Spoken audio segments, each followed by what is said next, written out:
First at 6 tonight, forced to fire. 6 JSO officers shoot and killed an armed man today. They say he refused to obey their orders.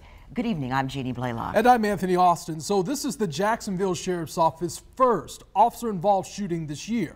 Police responded around 4 this morning at the intersection of Atlantic Boulevard and Arlington Road near the Harvey's supermarket.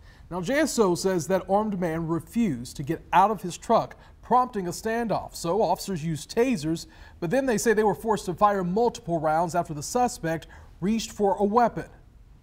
Now, this suspect's identity, as of tonight, has not been released. But On Your Side's Nick Pro joins us live. And Nick, officer-involved shootings in Jacksonville, we are understanding, are actually on the decline, correct?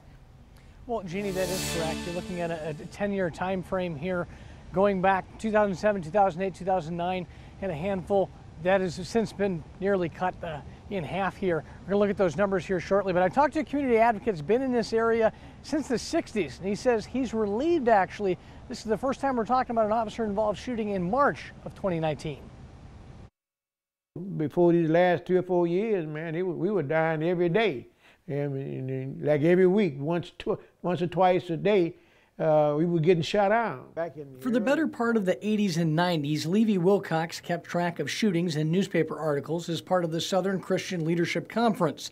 Lately, that folder is getting lighter. I think that they are listening more.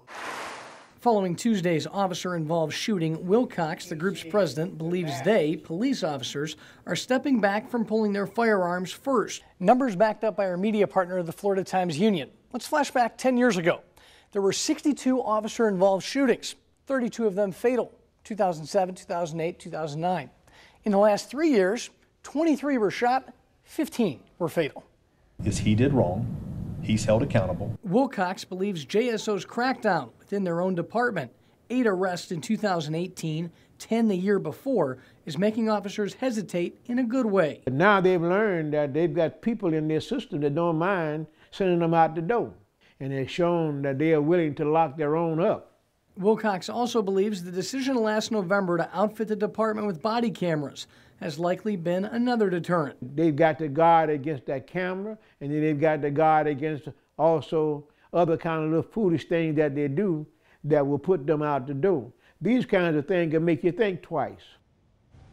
Now back out here live, it's unclear exactly why these numbers are going down, but Wilcox tells me he feels it's a sign of progress for the department to see them going down. Now, we did reach out to the Fraternal Order of Police for comment for this story, but did not hear back.